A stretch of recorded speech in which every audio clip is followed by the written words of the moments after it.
ఏమైందండి? పేపర్స్ ఏమైనా వెతుకుతున్నారా?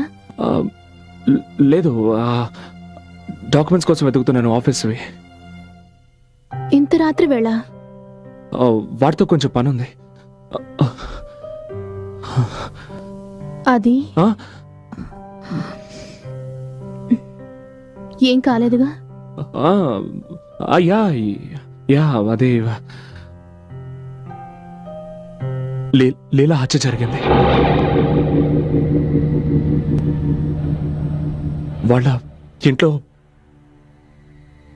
పోలీసులు అనుకుంటున్నారు నేనే తనని ఎవరో నన్ను ఇరికించడానికి ట్రై చేస్తున్నారు.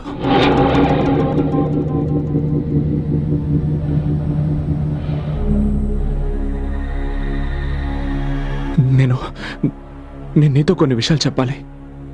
నాకు తెలుసు. ఏంటి? నాకు తెలుసండి. మీరు ఆవిడ దగ్గర పనిచేస్తున్నారు కదా, అందుకని మీ మీద కూడా అనుమానం వస్తుంది. అందరూ రకరకాలుగా ఊహిస్తారు, పోలీసులు ఇబ్బంది పెడతారు. కానీ యు డోంట్ వరీ, నాకు మీ మీద నమ్మకం ఉంది. నాకు తెలుసు కదా నా ఆది ఎంత మంచివాడు. మీకు తోడుగా నేనుంటాను. ఏం భయపడకండి.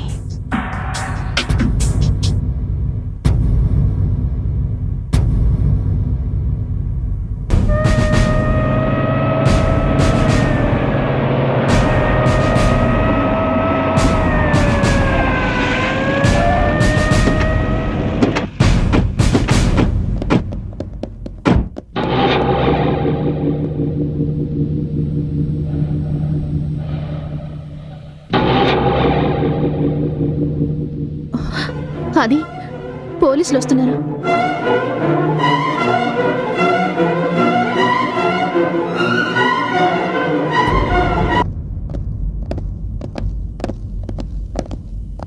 సార్, ఏంటి problem? Arrest warrant. Mister Aditya Prasad లీలావతిని మర్డర్ చేసినందుకు అరెస్ట్ చేయాలని వచ్చాం. ఏంటి? ఏం మాట్లాడుతున్నారు మీరు? ఎక్స్క్యూజ్ మీ మేడం, మేము ఇక్కడికి వచ్చింది మా డ్యూటీ చేయడానికి. మీ భర్తను అడగండి, హత్య జరిగిన రోజు రాత్రి 10 గంటలకు ఆయన ఎక్కడున్నారు? ఇందులో అడిగేదేముంది? నేను చెప్తున్నాను, మీరు నా దగ్గరే ఉన్నారు. మేడం, మీరు మీ భర్తను ఎంతగానో ప్రేమిస్తున్నారు కాబట్టి వెనకేసుకొస్తున్నారు. కానీ మేము చట్ట ప్రకారం నడుచుకోవాలిగా. ఎంక్వైరీ చేసినప్పుడు దొరికిన ఆధారాలన్నీ మిస్టర్ ఆదిత్యని హంతకుడుగా చూపుతున్నాయి. I'm sorry mister Aditya Prasad, నేను మీకు ముందే చెప్పాను, మీరు వీలైనంత త్వరగా ఇదంతా మీ వైఫ్తో చెప్పేయండి అని.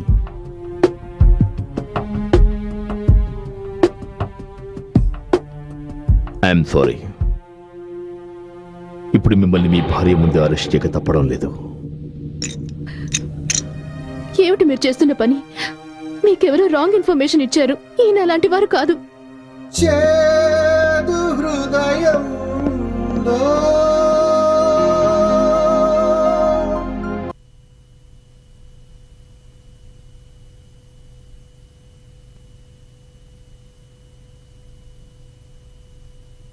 నేను రాత్రి జరిగిందంతా నేను చెప్పాలనుకున్నాను, కానీ నేను చెప్పలేకపోయాను. ఎందుకంటే ఎక్కడ మీరిద్దరూ నాకు దూరం అయిపోతారే ఉన్న భయంతో నేను మౌనంగా ఉండిపోయాను. క్షమించడానికి నేను అర్హుణ్ణి కాను. నీకు క్షమించాలనిపిస్తే నన్ను క్షమించు.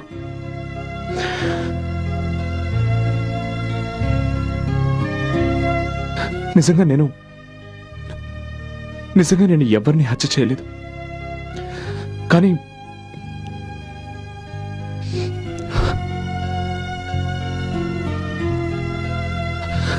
నాకు ఒకే ఒక నమ్మకం ఉంది. ఒక లాయర్ ఉన్నాడు, పేరు భానుప్రకాష్. ఆయన లీలాని తన భర్త కేసు నుంచి బయటికి తీసుకొచ్చారు. ప్లీజ్ అతన్ని వెళ్ళి కలు. ఆయన ఒక్కరే నాకు bail ఇప్పించగలరు.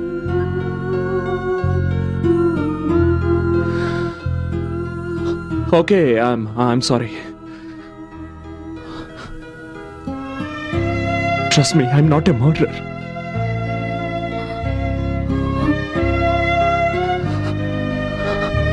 I love you.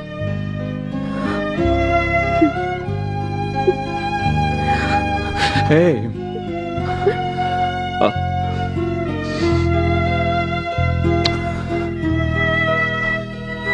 I love you.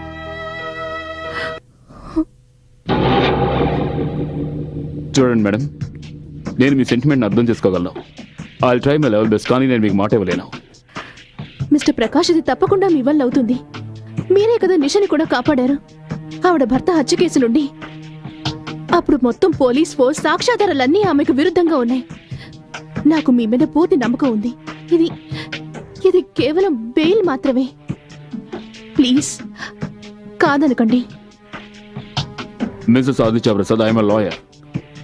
నేను చేయగలిగిందల్లా ఒకటే, మీ హస్బెండ్కి బెయిల్ ఇప్పించగలను.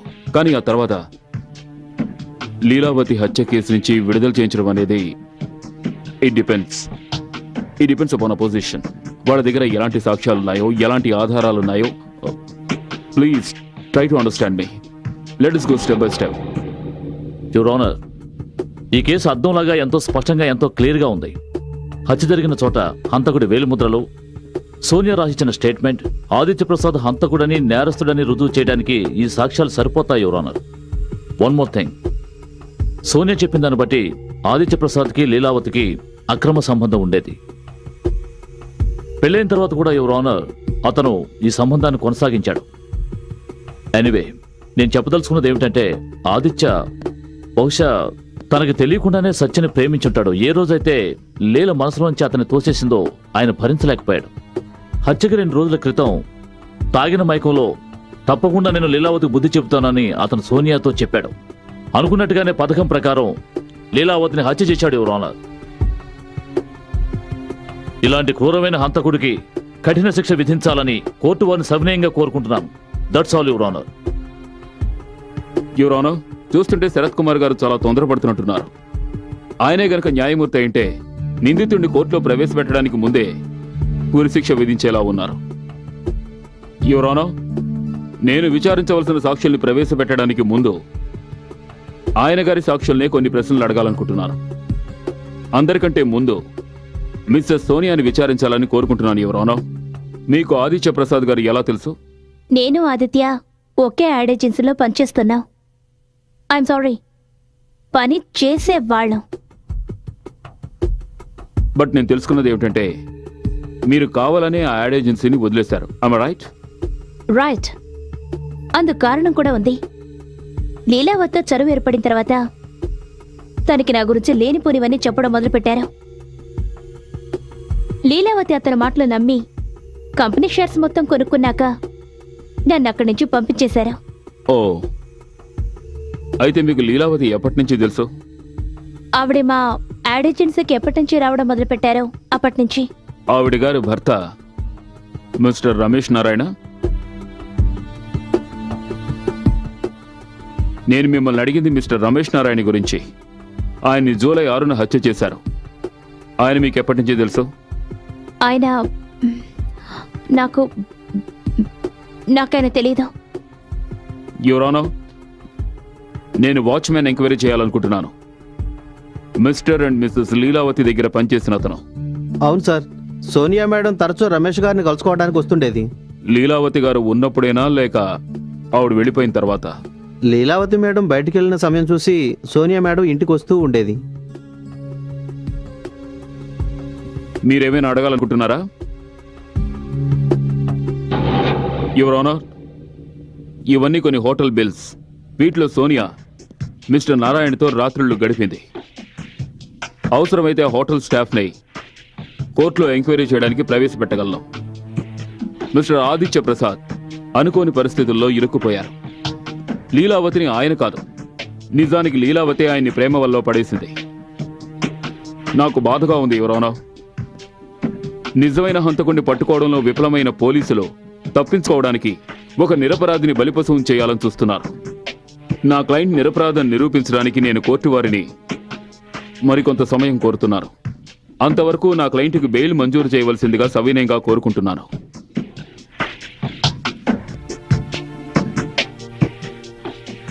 Bail is granted. వచ్చే వాయిదా రోజున నేను నీతో కలిసి కోర్టుకు రాలేను.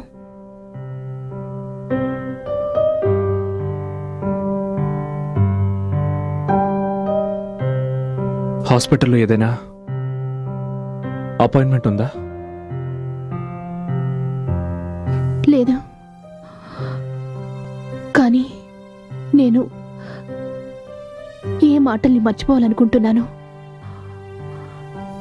కోర్టులో నేను అవే మాటల్ని మళ్ళీ మళ్ళీ వినాల్సి వస్తుంది. I just can't bear it.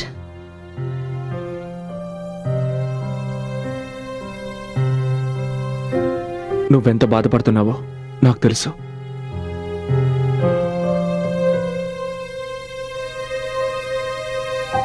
కానీ అక్కడ నువ్వు లేకుండా నేను చాలా ఒంటరిగా ఫీల్ అవ్వాల్సి వస్తుంది. నేను విన్నది నిజమేనా ఆఫీసర్? మీరు మిస్టర్ ఆదిత్య వాళ్ళ ఆఫీస్కి అతనికి వార్నింగ్ ఇవ్వడానికి వెళ్ళారట? నేను కేవలం ఆయన హెచ్చరించడానికి వెళ్ళాను. దేని గురించి? లీలావతి గురించి. రమేష్ నారాయణ మర్డర్ కేసుని నేను ఇన్వెస్టిగేషన్ చేసేటప్పుడు లీలావతి క్యారెక్టర్ నాకు బాగా అర్థమైంది. లీల తన స్వార్థం కోసం ఇతరులతో అక్రమ సంబంధం పెట్టుకుని తన పని పూర్తవగానే వాళ్ళని వదిలించుకునేది. అంటే మీరు మిస్టర్ ఆదిత్య దగ్గరికి లీలావతి పని పూర్తయిన వెంటనే తన భర్తను వదిలించుకున్నట్టే మిమ్మల్ని వదిలించుకుంటుందని చెప్పడానికి వెళ్ళారు. ఆమె రైట్? చూడండి, ఏ విషయమైనా ప్రూవ్ కాకుండా నేను దాని గురించి కామెంట్ చేయను. కానీ నాకు ఒక అనుమానం ఉండేది, లీలా ఆదిత్యకు ఏదో ఒక విషయంలో నష్టం కలిగిస్తుందని. Thank you officer.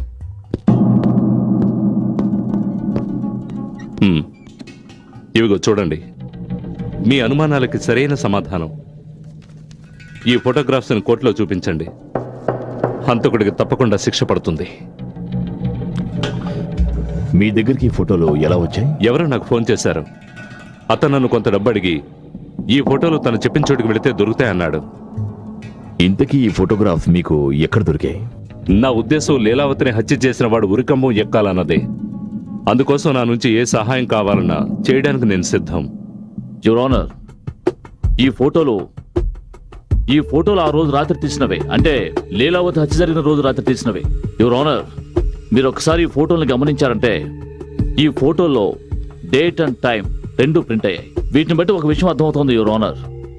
హత్య జరగడానికి అరగంట ముందు హంతకుడు ఆ ఇంట్లోనే అక్కడే ఉన్నాడు. బట్ యువర్ ఆనర్, హంతకుడు తనకేమీ తెలియదని పోలీసుల్ని చట్టాన్ని నమ్మించడానికి ప్రయత్నిస్తున్నాడు. మూర్ఖులు చేయాలని చూస్తున్నాడు. కాబట్టి లీలావతిని ఇతనే హత్య చేశాడు. That's all your honour, that's all. Mister Aditya, మీరేమైనా చెప్పదలుచుకుంటే చెప్పొచ్చు.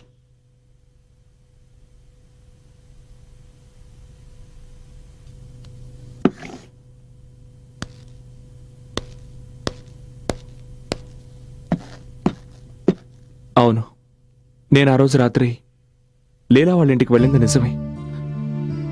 కానీ అంతకు మించిన నిజం ఏమిటంటే నేను లీలాని హత్య చేయలేదు. ఏ రోజైతే లీలా హత్య జరిగిందో ఆ రాత్రి నేనేదో కొంచెం మాట్లాడాలి.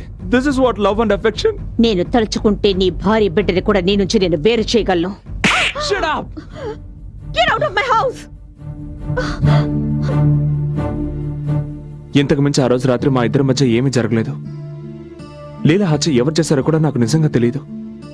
కానీ ఖచ్చితంగా ఒకటి మాత్రం చెప్పగలను, నన్నెవరో ఇరికించాలని ప్రయత్నిస్తున్నారు. అబద్ధం చెప్తున్నాడు యువర్ ఆనర్, ఇతను అబద్ధం చెప్తున్నాడు. అబద్ధాలు చెప్పి చట్టం కళ్ళకి గంతలు కట్టాలని చూస్తున్నాడు. I object your honour. Sharath Kumar గారు నా క్లయింట్ ని సరిగ్గా మాట్లాడడానికి కూడా అవకాశం ఇవ్వడం లేదు. ఆయన చూపించిన సాక్ష్యాలు నమ్మశక్యంగా లేవు. పైగా కోర్టు వారికి ఇంతవరకు ఆ ఫోటోలు ఎవరు తీశారో కూడా చెప్పలేదు. యువర్ ఆనర్, ఒకవేళ నా క్లయింట్ తలుచుకుని ఉంటే ఈ ఫోటో స్ట్రిక్ ఫోటోగ్రాఫ్స్ అని చెప్పి రుజువు చేసుండొచ్చు. కానీ ఆయన అలా చెయ్యలేదు. ఎందుకంటే ఆయన చట్టానికి సహకరించాలనుకుంటున్నారు. నిజమైన నేరస్తుడిని చట్టానికి పట్టివ్వాలనుకుంటున్నారు. జడ్జి గారు,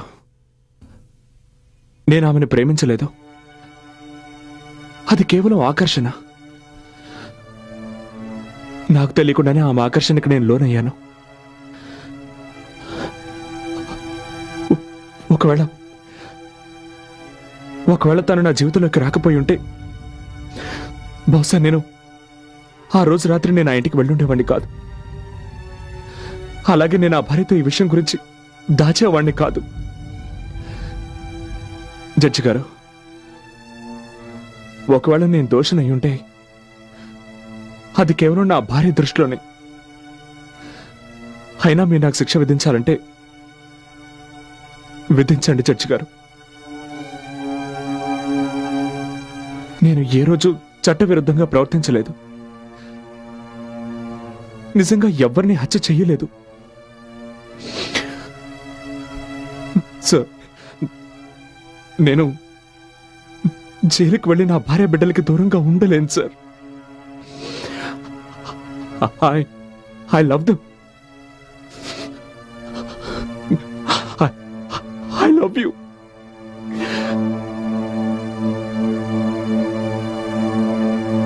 ఈ కేసులో నిర్ణయం తీసుకోవడానికి కోర్టు పోలీసుల సహకారాన్ని కోరుతోంది. అందుకని వచ్చే వాయిదా రోజున ఖచ్చితంగా ఆ ఫోటోగ్రాఫర్ని న్యాయస్థానంలో హాజరుపరచవలసిందిగా ఆదేశిస్తున్నాను. మిమ్మల్ని ఆ ఫోటోగ్రాఫర్ ఒక్కడే కాపాడగలడు. ఒకవేళ మనం ఆ ఫోటోగ్రాఫర్ని కనిపెట్టలేదంటే మనం ఈ కేసు ఓడిపోయినట్టే. కానీ మనం ఆ ఫోటోగ్రాఫర్ని ఎలా కనిపెట్టగలం? చూడండి, నేను మీకు సహాయపడగలను. కానీ మీరు ఈ రోజు వరకు నేను మిమ్మల్ని అపార్థం చేసుకున్నాను. కానీ మీరు కోర్టులో చెప్పిన విషయాన్ని విన్న తర్వాత మీరు ఖచ్చితంగా నిరపరాధం రుజువైంది. ఈ కేసును నేను వాపస్ తీసుకోలేను. కానీ ఆ నోట్ల సీరియల్ నెంబర్లు నా దగ్గర ఉన్నాయి. వీటి ద్వారా మీరు ఆ ఫోటోగ్రాఫర్ దగ్గరికి వెళ్ళొచ్చు.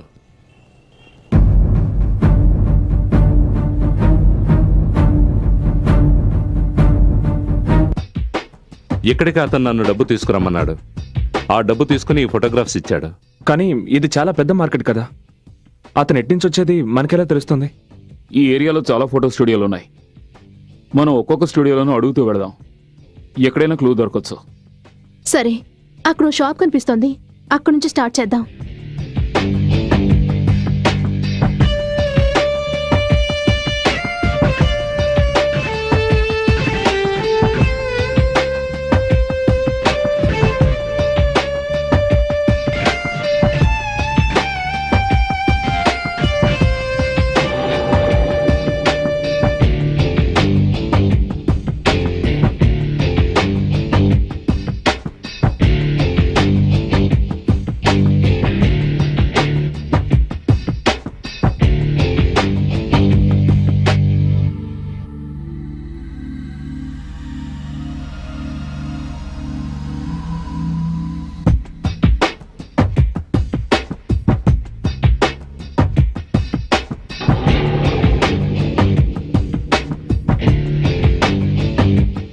దొరికాయి.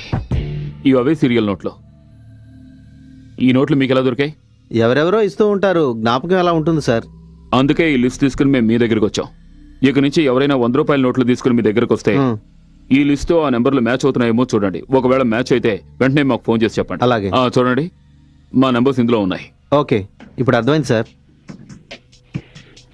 నెంబర్లు మ్యాచ్ అవుతున్నాయి. బట్ మళ్ళీ అతను ఆ స్టూడియోకి రావాలి. ఆ స్టూడియో అతను మనకు ఫోన్ చేయాలి. మీరు చెప్పింది నిజమే.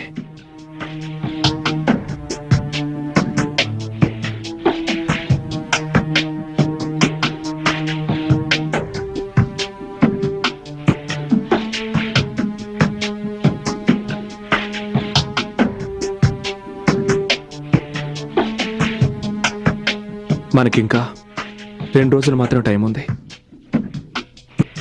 ఆ తర్వాత జడ్జి గారు తీర్పిచ్చేస్తారు. Just 2 days.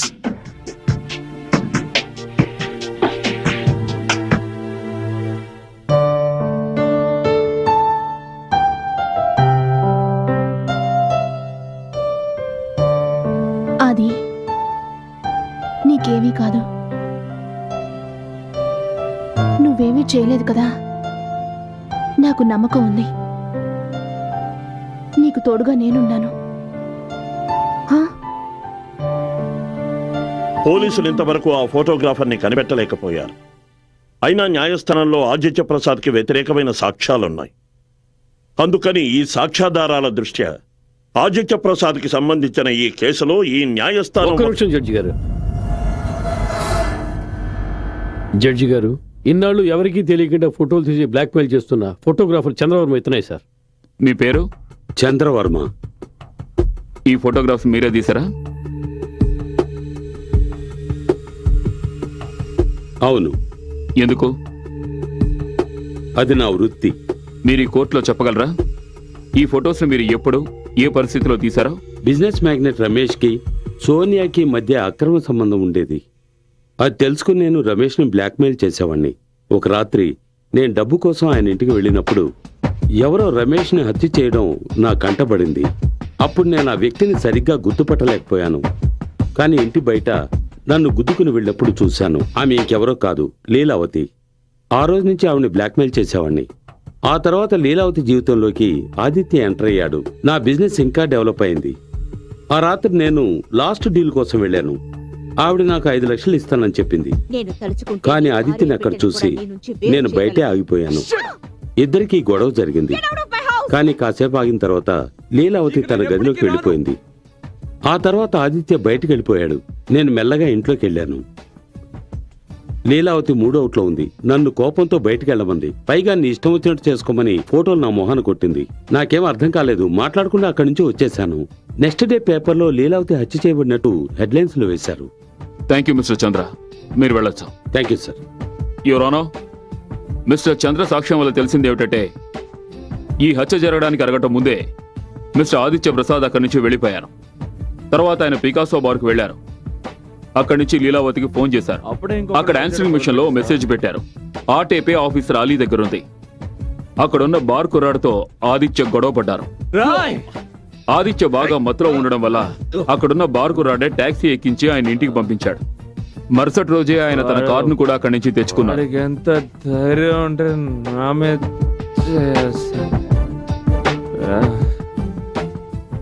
ఈ విషయం బార్ కుర్రాళ్లే సాక్ష్యం చెప్తారు. ఇప్పుడు ప్రాసిక్యూషన్ వారి దగ్గర ఆదిత్య హత్య చేసినట్టు ఎటువంటి సాక్ష్యాలు లేవు.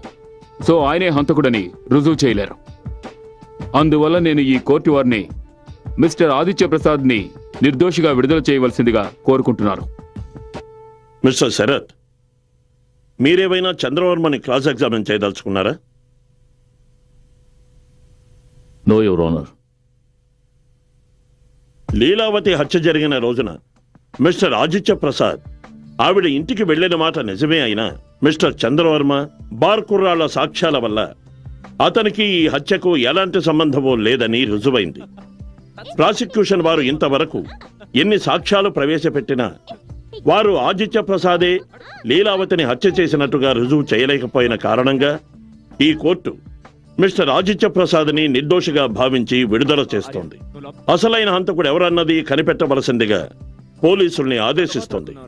The case is dismissed. రాబాబు. Hi sir. Hello. Have a seat. You are a very lucky man. మీ భార్య ఎంతో తెలివైంది. ఒకవేళ మీ ఆవిడ లాస్ట్ మినిట్లో ఆ ఫోటోగ్రాఫర్ని కనుక తీసుకురాకపోయి ఉండుంటే ఈ కేసు మరో రూట్లో వెళ్ళి ఉండేది. 1 మినిట్. చంద్రాని సత్య కాదు దివాకర్ తీసుకొచ్చాడు కదా? కాదు. దివాకర్ కేవలం అతన్ని కోర్టుకు తీసుకొచ్చాడు. అతన్ని కనిపెట్టింది మీ ఆవిడే. ఎప్పుడైతే సిల్వర్ స్టూడియో ఓనర్కి చంద్ర గురించి తెలిసిందో అతను మీ ఇంటికి ఫోన్ చేశాడు. ఆ ఫోన్ సత్య తీశారు. తన ప్రాణాలను కూడా తెగించిన సత్య స్వయంగా చంద్రను కలుసుకోవడానికి వెళ్ళింది. అలాగే అతన్ని మీకు అనుకూలంగా సాక్ష్యం చెప్పడానికి ఒప్పించింది.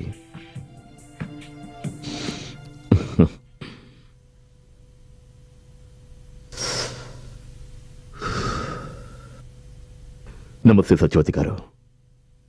భార్య అంటే ఇలా ఉండాలి. ఆయన కోసం మీరు ఎంతో చేశారు. కానీ మీ ఆయన మీ దగ్గర అన్ని విషయాలు దాచారు.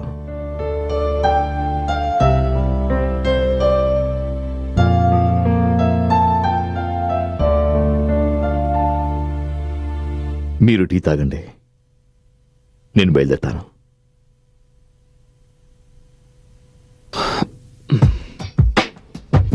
బాయ్. బాయ్.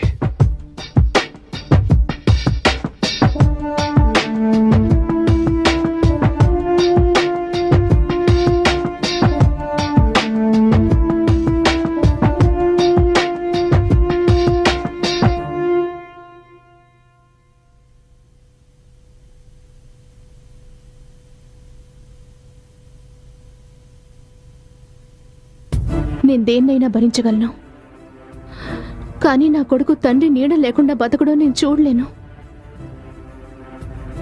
వాడి భవిష్యత్తు కోసమే నేను ఈ పని చేశాను.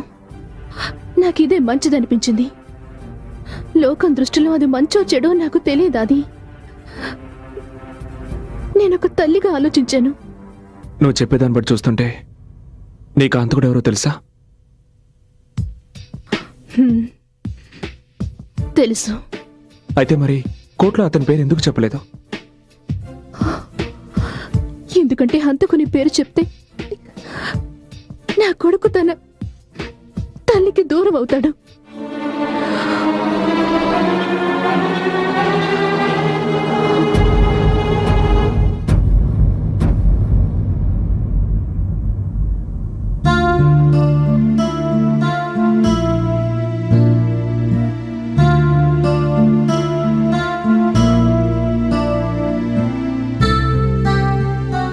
మీరేమనుకున్నారు? నాతో గడపాల్సిన మీరు దాంతో కులుకుతూ ఉంటే నేను చూస్తూ ఊరుకుంటాననుకున్నారా? మీరు ప్రతిరోజు ఆలస్యంగా రావడం, మాటకు ముందు నాతో అబద్ధాలు చెప్పడం, ఆఫీస్ టైంలో ఆఫీస్లో ఉండకపోవడం, మీరు చెప్పే ప్రతి మాటని నేను ఎప్పుడూ నమ్ముతూనే ఉండేదాన్ని. కానీ ఆ రాత్రి రెస్టారెంట్ నుంచి వచ్చిన తర్వాత మళ్ళీ ఆఫీస్కి వెళ్ళాలని చెప్పినప్పుడు నాకెందుకో అది నమ్మాలనిపించలేదు. అందుకే నేను మిమ్మల్ని ఫాలో అయ్యాను. మీరు లీలా ఇంటికి వెళ్ళడం చూశాను. నేను మీ ప్రతి మాటను గమనిస్తూ వచ్చాను. ఆ రోజు అలమార్లో మీ ఇద్దరి ఫోటోలు చూశాక నా అనుమానం నిజమైంది. ఆ రోజు రాత్రి నేను ఇంట్లోంచి వెళ్ళిపోతానని చెప్పినప్పుడు అయితే నన్ను మీరు నా నుంచి చాలా దూరం వెళ్ళిపోయారనిపించింది. నా మనసు విరిగిపోయింది. కానీ నా కాపురం చెడిపోవడం నాకు ఇష్టం లేదు. అప్పుడు నేను నిర్ణయించుకున్నాను, లీలని కలవాలని. నేను తనకి ఫోటోలు చూపించాను, నచ్చ చెప్పాలని ప్రయత్నించాను, మన ఇద్దరి మధ్య నుంచి వెళ్ళిపోమని చెప్పాను. కానీ తను నేను చెప్పిన ఒక్క మాట పట్టించుకోలేదు. పైగా నన్ను ఇంట్లోంచి వెళ్ళిపోమని చెప్పింది. లీలా, నేను తనకి ఎంతో నచ్చ చెప్పాను, కాళ్ళ వేళ్ల పడ్డాను, నా బిడ్డ భవిష్యత్తు గురించి ఆలోచించమన్నాను.